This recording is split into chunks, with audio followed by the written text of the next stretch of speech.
ध्यान दो भाई, जो क्लोज का टॉपिक चल रहा है ना। क्लोज का टॉपिक वैसे देखा जाए तो बड़ा टॉपिक है, ठीक है। क्लोज का बड़ा टॉपिक होने की वजह से इसमें जो मुख्य पार्ट जो मैं पढ़ाने हैं वो हम कल से स्टार्ट करेंगे, रिलेटिव प्रोनाउंस।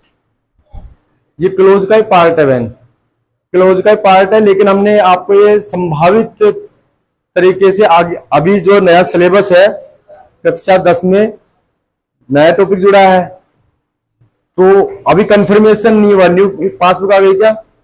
नहीं आई ना? क्या टॉपिक है, कितना है, इस चीज का पूर्ण रूप से भी खुलासा नहीं हुआ है।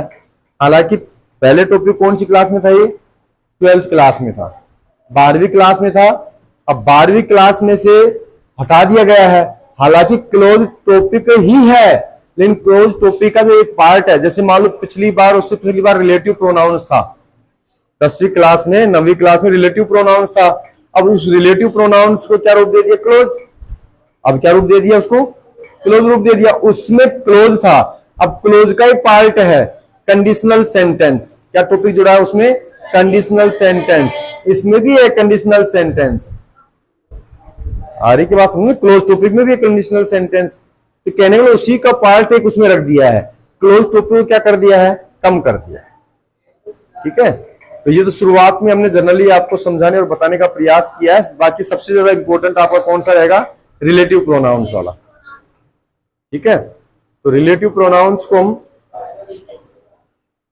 यहां पे कल देखेंगे। बाकी फिलहाल में हेल्पिंग वर्ब वाला देखो, उसमें दो प्रकार के आपको बताया हमने। नाउन क्लोज बताया है, जिसको दो भागों में बांट दिया है, क्वेश्चन क्लोज और दैट क्लोज, है ना। नाउन क्लोज के तो पार्ट हो रहे हैं ना, क्वेश्चन क्लोज और दैट क्लोज।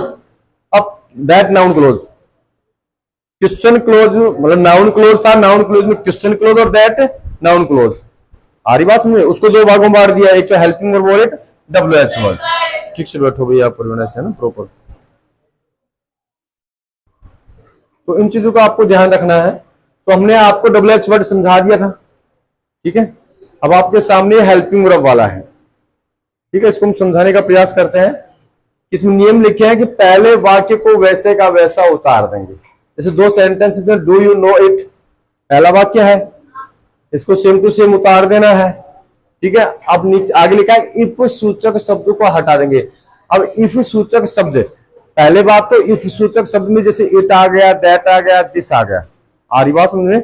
दूसरा इफ शब्द ही आ गया है यहाँ पे। जैसे हम कंडीशनल सेंटेंस पढ़ेंगे ना, 12th क्लास में पढ़ेंगे आने वाले भाई। फिलहाल में इफ कंडीशनल सेंटेंस होते हैं तो वहां पर भी डू के फर्स्ट में यहाँ पे इफ का प्रयोग कर दिया जाता है। आ रही ना बात समझ में? तो इफ को भी हटा देंगे और इफ सूचक शब्द के रूप में जो शब्द आ रहा है, जैसे इट आ रहा है, दैट आ रहा है, दिस आ रहा है, विच आ रहा है, उनको हम क्या कर देंगे? हटा देंगे। तो यहां हम पहला नियम सीखे, दूसरे वाक्य को साधारण वाक्य में बदल देंगे, ठीक है। दूसरा वाक्य हमारा यह है। अब देखिए साधारण, ये हमारा, ये सही कह रहा है भैया विक्रांत, ये जो हमारा प्रश्नवाचक है, इंट्रीगेटिव है, तो इसको हम किसमें बदलेंगे? असर्टिव सेंटेंस में, पॉजिटिव सिंपल सेंटेंस में। अभी हमारे इंट्रीगेटिव सेंटेंस है। कौन सेंटेंस है? सारे इंट्रीगेटिव। जो हेल्पिंग वर्ब से शुरुआत हो रहा है इसको हम इंट्रीगेटिव सेंटेंस ही बोलेंगे, ठीक है क्या। अब यहां पे देखते हैं क्वेश्चन इस प्रकार से आएगा आपका कि डू यू नो इट, उसके बाद में has he passed the exam.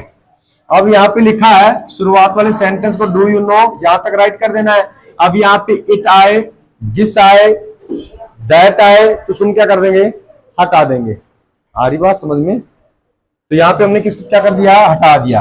और यहाँ पे संयोजक यानी कंजक्शन के रूप में क्या लिख दिया हमने? इफ रख दिया है। यहां तक आपको कोई दिक्कत नहीं है। आगे इसमें बताया है कि दूसरा जो सेंटेंस है उसको असर्टिव सेंटेंस, ये इंट्रीगेटिव सेंटेंस में है फिलहाल। अब असर्टिव सेंटेंस में बनाने के लिए हमें पहले सब्जेक्ट लिखना होगा, फिर हेल्पिंग वर्ब लिखनी होगी, फिर वर्ब लिखना होगा, फिर ऑब्जेक्ट लिखनी होगी। आ रही बात भैया? थोड़े आगे किसको है ना, वो गेट को फिर डिटर्जेंट पाउडर से धोएंगे तो भी नहीं दुखेगा, क्योंकि आपको पता है कितना, देखो उसमें तेल लगा हुआ है, लगा हुआ। नहीं, इसको समस्या सही है आपको नहीं।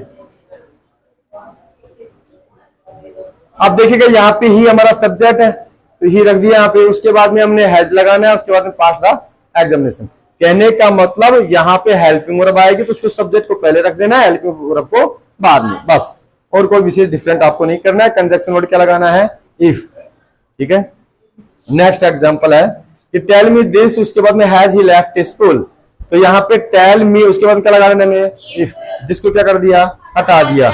उसके बाद में ही को फर्स्ट में रख देना, उसके बाद में has left school. Understand? Next I wonder, उसके बाद में विल सी मैनेज इट। अब देखिएगा ये दूसरे सेंटेंस में इट आया, इसको तो हटाने की जरूरत नहीं है। शुरुआत वाले सेंटेंस में अगर इट आता तो हम हटा देते। अब यहाँ पे देख रहे हैं कि आई वंडर, उसके बाद में कंजक्शन वर्ड क्या लगा दिया हमने? इफ। उसके बाद में यहाँ पे सी को फर्स्ट में रखना है, विल को आगे ले आना, तो शी विल मैनेज इट। ठीक है। इट यहाँ पे होता तो हम क्या कर देते? हटा देते फर्स्ट वाले सेंटेंस में। नेक्स्ट हम बात करते हैं दैट नाउन क्लोज की। अब से पहले हमने कौन सी क्लोज की बात की है?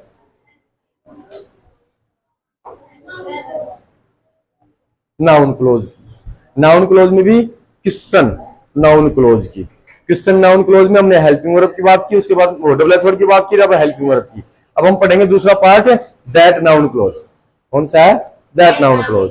वे क्लोज जो केवल स्टेटमेंट यानी कथन को जोड़ने के लिए प्रयुक्त होते हैं। ये दो प्रकार के प्रयोग होते हैं, सब्जेक्ट के रूप में और ऑब्जेक्ट के रूप में।